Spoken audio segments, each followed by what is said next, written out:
speaking of modern families, our next guest became a widow at 29 after losing her husband to cancer. But their love story is far from over. Take a look. You may find that you begin to measure your life before and after they left. And that's okay. Just be sure that whatever you do, whatever tiny grain of strength that you have left, that you strive to fill up the after as richly and as beautifully as they helped you fill up the before. The before is committed to memory now, but the after is totally up to you. Make it count. Oh my God. Wow, I'm in tears. I think we all are. Please welcome Fabi Powell to the show. Thank you so much, Fabi, for sharing your story with us. Wow. Oh, sorry, Thank you for having me.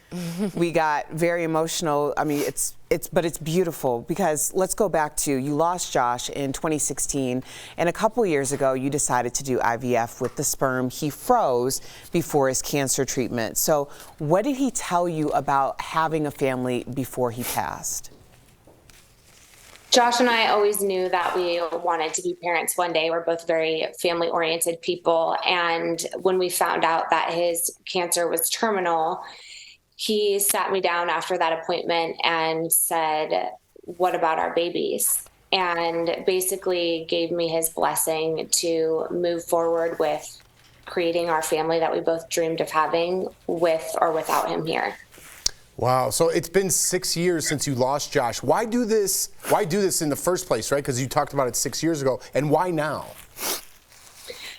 You know, I wanted to give myself a chance to find love again. You know, love is something that's very important to me, and family is very, very high up on my value list. I gave myself a chance to date and just see if that would come first. And I learned quickly that it's not easy to find a Josh, you know, a person that you not only want to spend the rest of your life with, but start a family with, and to be the father of your children. And after COVID happened, I had some time to think and realize, you know, I have the rest of my life to fall in love. I don't have the rest of my life to start a family in the way that I would like to. And having Josh's blessing helped me make the decision to move forward with IVF, knowing that this baby was so wanted by their dad, who unfortunately is no longer here. But Josh, you know, made such a point to say, how cool would it be to have a little piece of me live on forever? And I could not agree more. He's the best guy I've ever known. And to have a little piece of him live on, and for him to trust me to do this on my own, just gave me that extra bit of confidence that I needed to make the decision to move forward with IVF. Wow. You know what? Josh sounds like a really great guy. I'm sorry we didn't get to meet him. What a lot of people might forget, though, is going through IVF doesn't mean or guarantee that you will get a baby. So just talk to us. How is it going for you?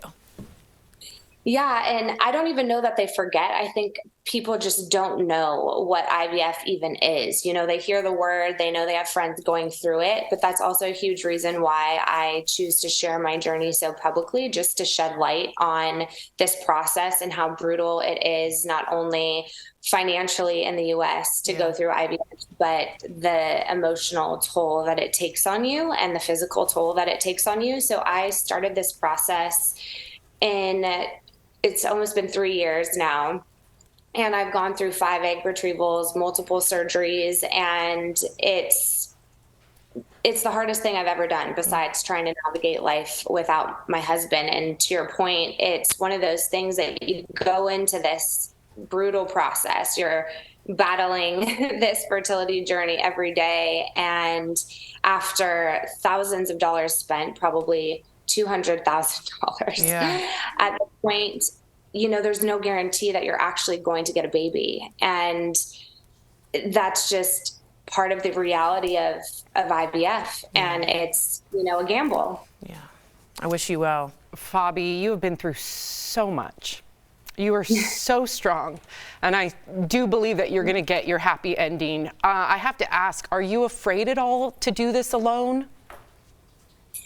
Oh, fear is a funny thing. Yes, most of the things I do in my life, I do scared.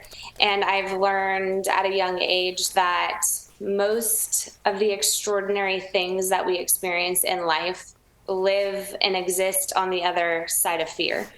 So, of course, going through IVF alone going through IVF period is brutal, but going through it alone is a whole nother ball game. And then the thought of raising a child on my own is, of course, scary. I think anybody going into motherhood, it's this unknown space that you think you can handle, but you're like, can I really? And luckily, I'm so blessed by the most extraordinary village that is not only my blood, but people who have been brought into my life through the experiences that I've been through, including loss and widowhood. And I have family that lives close by. So yes, it's scary, but it's not something that's ever going to hold me back from fulfilling this dream. Well, I'm so glad you have your village. And I understand that you said earlier, mentioned dating. We have about 30 seconds left, but are you dating currently? And how do men respond when you tell them? I'm not actively dating. I'm very open to love. So if it happens to find me, I think it'll all work out. This person will realize that the reason they get this version of me is because of Josh and because of losing him and because of this baby. So the right open-minded person will understand. Yeah. Yes, amen to that. Fabi, you are incredible. We wish you all of our best.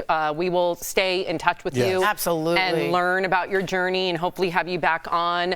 If you would like to help, to our DBL Nation, if you would like to help Fabi on her IVF journey, please, you can visit her GoFundMe. Also, check out Fabi's nonprofit in honor of her husband at Josh Powell Cancer Foundation.org. Thank you so much, Fabi. We appreciate you. We do. Thank you for having me.